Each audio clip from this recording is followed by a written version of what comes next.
Hola, comenzamos hoy un nuevo estudio acerca de la oración. Y ustedes dirán, bueno, de eso sabemos bastante, ¿verdad? La oración es algo que resulta familiar, especialmente para los cristianos, ¿verdad? Y aunque es cierto que nos resulta familiar y que sabemos muchas cosas acerca de ello, a lo largo de esta semana lo que pretendemos hacer es ver si realmente la oración marca alguna diferencia. ¿Cuál es la naturaleza de la oración? ¿Qué hace que la oración sea importante o no en nuestras vidas? ¿Por qué dedicamos tiempo a orar? ¿Oramos solamente nosotros los cristianos o los judíos o los musulmanes? ¿O hay alguien más que esté también orando?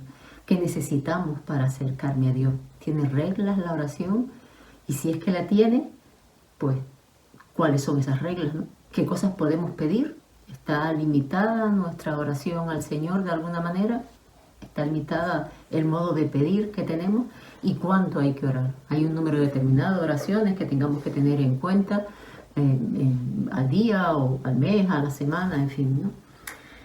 Empezando por el principio, pues me reitero en lo que estaba diciendo, ¿verdad? Todos sabemos que debemos orar, todos los cristianos al menos sabemos que debemos orar y sabemos también que Dios nos escucha, ¿verdad? Sin embargo, quizás lo que no hemos pensado tanto es que la oración no es solamente una cosa de cristianos. Como dice Yancey, en un libro en el que habla específicamente de la oración en realidad es un grito universal. Lo practica, podríamos decir que la práctica totalidad de la humanidad lo hacen aquellos que practican alguna forma de religión, los budistas, los hinduistas, los sintoístas, pero también lo hacen quienes no tienen religiones organizadas. Podemos pensar en tribus alejadas, en el Amazonas o en cualquier otra parte del mundo. E incluso podríamos decir que también los ateos oran. De hecho, un estudio que se realizó en 2004 puso de manifiesto que un 30% de los ateos declaraba haber orado alguna vez en su vida. Normalmente, cuando las personas oran, lo hacen porque tienen una necesidad. La oración muchas veces es un grito de angustia más que otra cosa. Un Señor, estoy en un apuro, ¿no? Señor, sácame de aquí, ¿verdad? Ayúdame a resolver una determinada situación. Incluso a veces es una oración que se dirige a ese Dios desconocido del que hablaba Pablo, ¿verdad? No es al Dios familiar que nosotros conocemos, al Dios de la Biblia, sino simplemente es a quien le ora incluso a la naturaleza, a algo, a algún tipo de poder superior que de alguna manera pueda ayudarle en un momento determinado. A veces no es solamente un grito de auxilio, o sea, no solamente es cuando estamos en necesidad, a veces es que la propia naturaleza y el mundo que contemplamos nos mueve pues también a orar agradeciendo lo que tenemos, ¿no? Y hay personas que lo hacen pues de diversas maneras. Así que realmente vemos que la oración no es algo aprendido, sino es algo necesitado, podríamos decir, ¿verdad? Es una necesidad percibida que nos mueve en un momento determinado de nuestra vida o que puede mover a una persona en un momento determinado de su vida a clamar a un poder superior, a algo que está quizás fuera de él, pero que tiene que ver con lo que existe a su alrededor, ¿no? En el caso de las tres grandes religiones monoteístas, esto está como mucho más estructurado, está como bastante más definido, ¿verdad? Y nos encontramos, por ejemplo, que en todas ellas la oración es una práctica habitual. Así, en el Islam, la oración es el modo de acercarse a el miraj, para adorarlo, para ser perdonados, para ser preservados de la inmoralidad y también para ser rescatados de las dificultades. Y se considera que es mejor la oración en comunidad que la individual porque tiene más recompensa. De ahí que en un momento determinado o en varios momentos determinados del día se produzca un llamado a la oración y todos los buenos musulmanes responden a ese llamado. La oración, la palabra que la define es salat o salat en su versión inglesa, ¿verdad? Que es la que designa, como digo, la oración, pero también es una palabra que significa lazo, lo cual nos hace pensar que es algo que vincula, que nos amarra, que nos ata a esa relación, ¿no? Y se refiere especialmente a las 5 oraciones obligatorias que tiene el Islam, las 5 oraciones diarias que el buen musulmán debe realizar a lo largo del día. Hay una salat al alba, la salat del mediodía, la salat de la tarde, la salat del ocaso y la salat de la noche. La oración en el Islam es obligatoria para todos los musulmanes y debe realizarse en un momento específico, que es ese, pero que tiene que coincidir con una determinada posición del sol en el cielo. Y además la persona tiene que estar orientada hacia la Meca. En el caso de los hombres, deben vestir ropas limpias. Digamos que se espera que la persona que va a orar se presente delante de Alá adecuadamente purificado, podríamos decir, ¿no?, en sus ropas. Y en el caso del hombre, como digo, debe estar cubierto al menos desde la cintura hasta las rodillas, mientras que en el caso de la mujer debe estar totalmente cubierta. Puede mantener descubiertas pues sus manos, sus pies hasta los tobillos y también su cara. Como vemos, se trata de un ritual que es bastante elaborado y a través de ese ritual de la oración se busca agradar a Dios para que las oraciones sean aceptadas. Hay un estricto cumplimiento por parte de los musulmanes que practican el Islam de este ritual de la oración, ¿verdad? No quiere decir que sean las únicas oraciones que hagan, pero esas 5 son las oraciones obligatorias a lo largo del día. En el caso de los judíos, la oración central en su liturgia es la Amidá o Tefilatá Amidá, ¿no?, la oración de pie. Y los judíos que son observantes la recitan en cada uno de los 3 servicios del día, en la mañana, en la tarde y en la noche. O sea, los musulmanes oran 5 veces obligatoriamente, los judíos oran 3 veces. Seguramente nosotros recordamos esas canciones que han aprendido a lo mejor nuestros hijos en las iglesias, ¿no? 3 veces oraba Daniel en el día, 3 veces oraba el profeta Elías, ¿verdad? Mañana, tarde y noche. Y es una oración que también está estructurada, esta amidad está estructurada y tiene en la actualidad 19 bendiciones. Antes tenía 18, actualmente tiene 19 bendiciones que se llaman Berajot o en singular Berajá, ¿no? En ocasiones específicas se modifica esa amidad y se mantienen las 3 primeras bendiciones y las 3 últimas, y lo que cambian son las 13 centrales que se reemplazan por bendiciones específicas que sean adecuadas a la ocasión. Normalmente una bendición amplia que sea adecuada a la ocasión que se está celebrando. Esas 3 primeras bendiciones son de alabanza a Yahvé, ¿no? Y la primera de ellas se llama Abot y alaba a Dios por proteger al pueblo judío. Y se la voy a leer porque a mí me resultó bastante interesante. Dice: bendito eres tú, Hashem, nuestro Dios y el Dios de nuestros padres, el Dios de Abraham, el Dios de Isaac y el Dios de Jacob, el Dios grande, poderoso y temible, el Altísimo, que hace grandes actos de bondad, que lo ha creado todo y que recuerda las buenas acciones de nuestros antepasados. Y aquí vino lo que me llamó la atención, ¿verdad? Que traerá un redentor a los hijos de sus hijos por su nombre y por amor. Hashem es un rey que ayuda, que salva y que protege. Bendito eres tú, Hashem, protector de Abraham. Estaríamos básicamente de acuerdo los cristianos con el contenido de esta alabanza, con la única diferencia de que nosotros creemos que ese Salvador, que ese Redentor ya llegó en la persona de nuestro Señor Jesucristo. Y de alguna manera nos conecta con el pueblo judío, con el pueblo escogido por Dios, ¿no? Las 13 bendiciones intermedias componen lo que se llama la Bakashá, la petición, ¿no?, que tiene 6 peticiones personales, 6 peticiones comunales y una petición final para que Dios acepte las oraciones pronunciadas. Y las últimas 3 bendiciones son de gratitud por la oportunidad de servir al Señor. La última, de hecho, es un llamado a la paz y una bendición de una acción de gracias por la paz que el Señor concede. Por lo que se refiere a las oraciones entre los cristianos, aquí la cosa se complica un poco más, ¿verdad? Porque habría que comenzar señalando que es necesario distinguir entre las 3 principales denominaciones que se engloban como cristianas, que son católicos, ortodoxos y protestantes.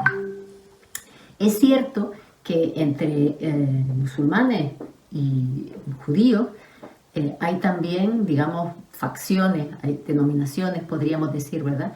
Pero no parece que hayan grandes cambios en lo que se refiere a los rituales o a las liturgias, a los formatos que puede adoptar la oración. No sucede lo mismo con esas denominaciones llamadas cristianas. En el caso de la Iglesia Católica y la Ortodoxa tienen un origen común, que fue la promulgación del cristianismo como religión oficial del imperio por parte de Teodosio I el Grande, que promulgó el llamado Edicto de Tesalónica. A partir de ese momento se convirtió en religión oficial del imperio, aunque sí es cierto que el primer paso en esta línea le había dado el emperador Constantino en el año 313 después de Cristo, en el llamado Edicto de Milán. Y en ese Edicto de Milán se puso fin a la persecución contra los cristianos, al establecerse que es lícito, dice literalmente, a cada uno dedicar su alma a aquella religión que estimare convenirle. O sea, en el caso de Constantino no es que admitiera exclusivamente la religión católica, sino que dio libertad religiosa. Cada uno podía practicar aquella religión o vincularse a aquel dios o adorar a la deidad que tuviera por conveniente. No fue eso lo que sucedió con el Edicto de Tesalónica, en la que el cristianismo se convierte en religión oficial y se da una especie de situación de vuelta de tortilla, ¿no? De perseguidos pasaron a ser perseguidores en algunos casos, porque todas las otras formas de adoración a cualquier otro dios estaba prohibida. Así que después de 1000 años de una iglesia cristiana única, aunque es cierto que a lo largo del tiempo habían tenido muchísimas controversias y disputas, en 1054 se produce lo que se conoce como el cisma de Oriente y Occidente, ¿no? Para la parte occidental es el cisma de Oriente, para la parte oriental es el cisma latino. Y ahí se produce una separación definitiva del cristianismo, de esa única iglesia cristiana que arrancaba del cristianismo de las primeras comunidades cristianas, ¿no? Y queda dividida entre la iglesia católica de Occidente y la iglesia ortodoxa de Oriente. Sin embargo, hay que decir que a pesar de esta división, las diferencias doctrinales realmente no son tantas entre una y otra denominación. Quizás, desde mi punto de vista, la más importante se refiere a la figura de María, a la Madre de Jesús, ¿no? La Iglesia Ortodoxa no acepta los dogmas de la Iglesia Católica, por ejemplo, la ascensión de María, ¿no? Aunque sí es cierto que le da a María un papel de mediador. Y la prueba pues la encontramos en la liturgia ortodoxa, ¿no? Después de invocar al Padre, al Espíritu Santo, la veneración a María se expresa diciendo pues más venerable que los querubines, más gloriosa que los serafines, oh Virgen que engendraste al Verbo de Dios, tú eres verdaderamente la Madre de Dios, nosotros proclamamos tu grandeza, ¿no? O sea, tiene un papel especial y de alguna manera representa a la humanidad y hace, pues, como decimos, de mediadora, ¿no? La oración en el cristianismo ortodoxo se suele ayudar de una especie de pulsera que tiene varios nudos que pueden ir desde 10 hasta 100, ¿no? Puede tener 10, 23, en fin, un número variable, ¿no? Y los nudos suelen terminar con una cruz que representa la acción salvadora de Dios. Se lleva, como digo, en la muñeca. Y por cada nudo se reza lo que llaman la oración de Jesús, que tiene 4 variantes.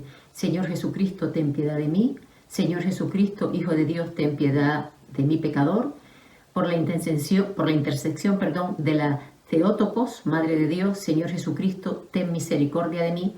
Y la más sencilla, que es la que se recomienda a los que están recién iniciándose en esta religión, es Señor, ten piedad, Kyrie eleison. En cada nudo se debe decir cada una de estas 4 variantes y se repite, ¿no?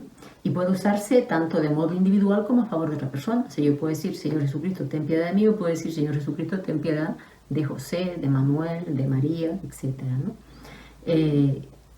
No son estas las únicas oraciones que hacen los cristianos ortodoxos, pero lo que sí quiero es poner de manifiesto el carácter un tanto estructurado y repetitivo que se puede adoptar en la oración.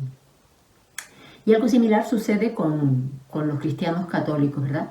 También se suele usar como ayuda lo que llamaban los rosarios. Cada vez se usan menos entre los católicos, ¿no? pero sí es corriente, por ejemplo, que hasta los políticos ateos no creyentes a veces llevan rosarios para que los bendigan, como ha sucedido el Papa, como ha sucedido recientemente, ¿verdad? Esos rosarios, como digo, no son necesarios para rezar, pero sí hay algunas personas, eran comunes y habituales hace años, pero ya hoy en día pues no, la mayor parte de los católicos jóvenes no usan tanto el rosario. Probablemente los que pertenezcan a mi generación y se hayan educado en un contexto católico recordarán como yo que lo que se llamaba rezar el rosario era obligatorio en los colegios.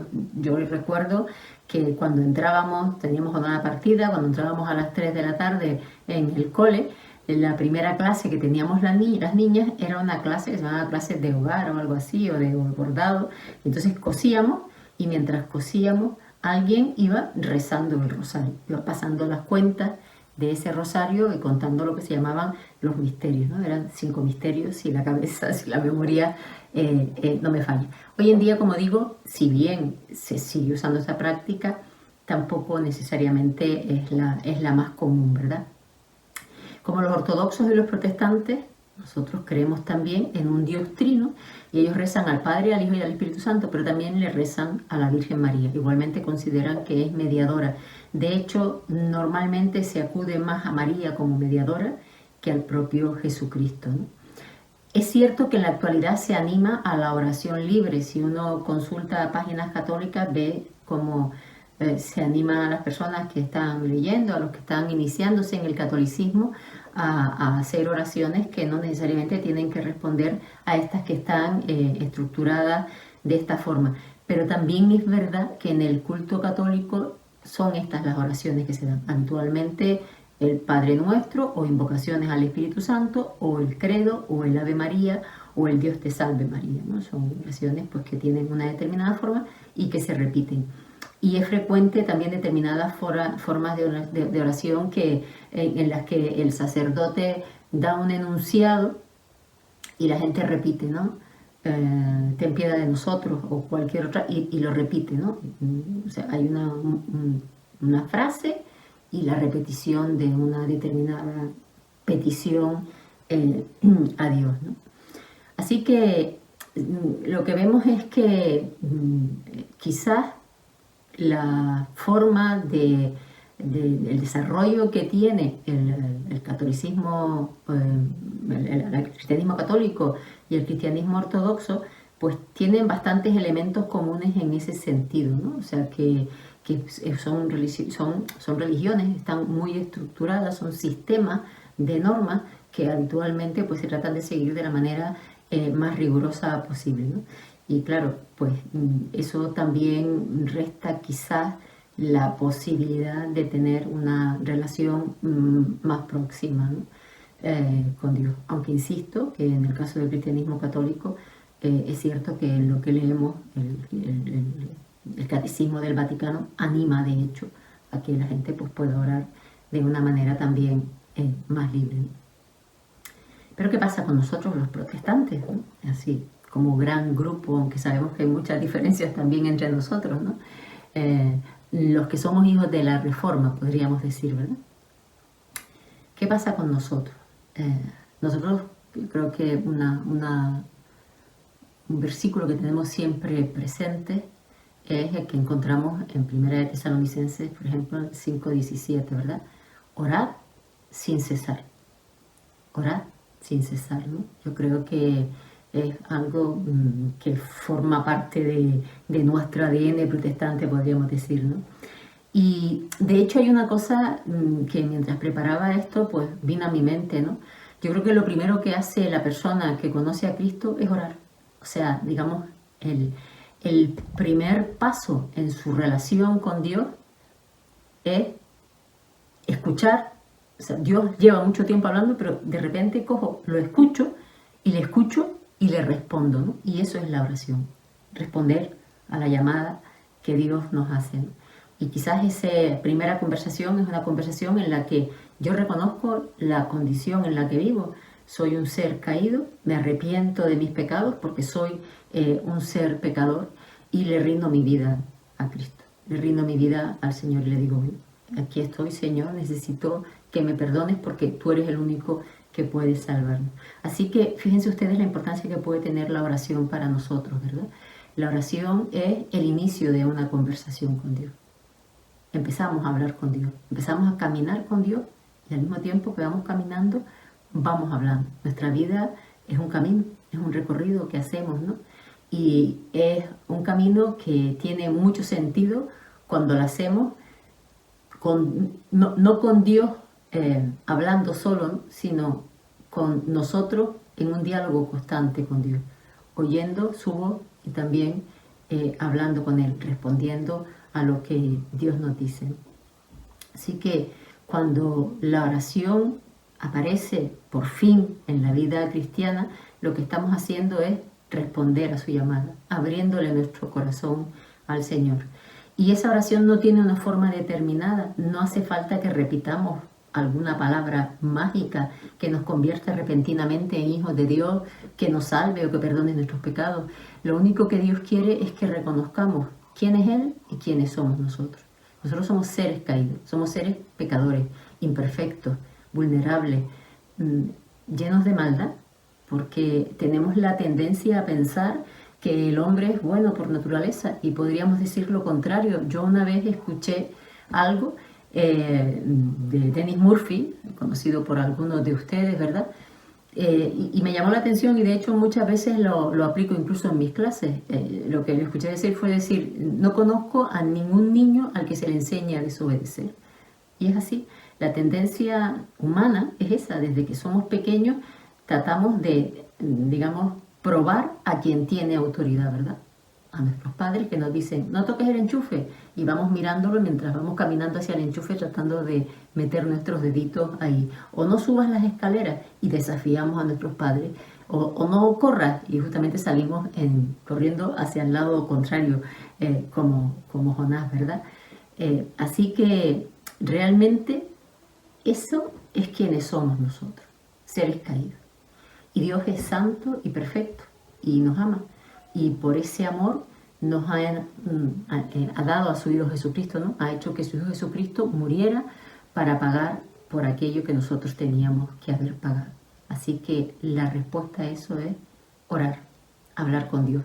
Escuchamos su voz cuando nos llama y le contestamos, le decimos, Señor, aquí estoy, como soy, en la condición en la que vengo, necesito que me perdone, necesito que me cambie, necesito que me salve, Señor. Y además lo hacemos con confianza. Cuando un cristiano que ora con fidelidad y hace una oración real y con la conciencia de que se está presentando delante de Dios, lo hace con la confianza de que no tiene que hacer nada más, porque ya el Señor lo ha hecho todo. Ya Dios lo ha hecho todo por medio de Cristo. No hay que repetir nada, como decía antes, no hay ninguna fórmula mágica, no hay que hacer o añadir a nosotros a lo que somos ninguna cosa. El Señor sabe quiénes somos y sabe quiénes son nuestros corazones, cómo son nuestros corazones, sabe cuáles son nuestros pensamientos, ¿verdad? Lo único que hacemos es hablar. Mantenemos una conversación con Dios que desde el primer momento hasta el fin de nuestros días y después por la eternidad va a ser una oración continua. Orar sin cesar. Como dice Timothy Keller, a pesar de que la oración es un fenómeno mundial, hay diferencias genuinas e irreductibles entre las clases de oraciones. Así que podemos preguntarnos, ¿cuál es la esencia de la oración? ¿Cómo podemos definirla de modo que le encontremos sentido a su presencia en la vida humana y que cultivemos una práctica fiel hacia la oración real? A estas cuestiones trataremos de dar respuesta la próxima semana. Que el Señor les bendiga.